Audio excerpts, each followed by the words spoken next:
The year is 476 AD. The Western Roman Empire has just fallen, and you weren't even there to see it happen. But don't worry, my friend, because we have the technology to travel back in time and find out exactly what happened. So hop in the time machine with me, and let's go back to ancient Rome. When you think of ancient Rome, you probably imagine a great and mighty empire that was basically the jack of all trades, from engineering to war to looking fabulous while doing both those things. However, despite its many accomplishments, Rome would eventually fall. But how and why? Well, to answer that question, let's ask another. What are the three main ingredients for any civilization's success? If you said food, safety, and freedom, then you are absolutely correct. And by the 3rd century, Rome was failing at all three. Food was scarce due to bad harvests and economic instability. Safety was a concern as the empire expanded and became more diverse. And as for freedom, well, the Roman emperors were really cracking down on personal liberties. So it wasn't exactly the best time to be alive if you were an ancient Roman. But wait, didn't the Pax Romana come up with some of the greatest engineering projects and buildings of the ancient world? Yes, they did.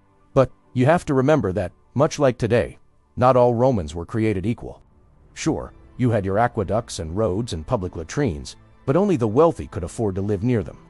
In fact, most of Rome's infrastructure was concentrated in the city center, which meant that if you lived in the outer provinces, you probably didn't have access to basic sanitation or reliable food supplies. Not exactly the best living conditions. So it's no surprise that by the 3rd century, people had had enough and started looking for a way out. Luckily for them, the Roman Empire was going through a bit of a rough patch, which made it pretty easy to leave. See, back in the 230s, Rome got into a massive fight with a group of nomadic horsemen from Central Asia, known as the Huns.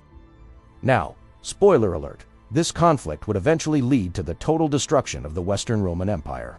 But we can't talk about that yet. You'll just have to trust me on that one. Anyway, as the fighting continued, Rome began to lose more and more territory in the north. And by the year 284, the emperor at the time decided to split the empire into two halves, East Rome and West Rome, in hopes that this would make defending the borders a little easier. But this policy move actually ended up doing quite the opposite.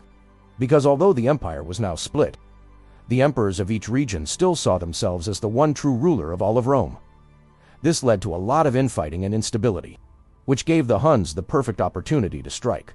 By the 400s, the Huns had taken over most of Western Europe, and the Germanic tribes that once lived there were on the move. One of these groups, the Visigoths, eventually sacked Rome in 410, marking the first time in history that a Gothic tribe had sacked a major city.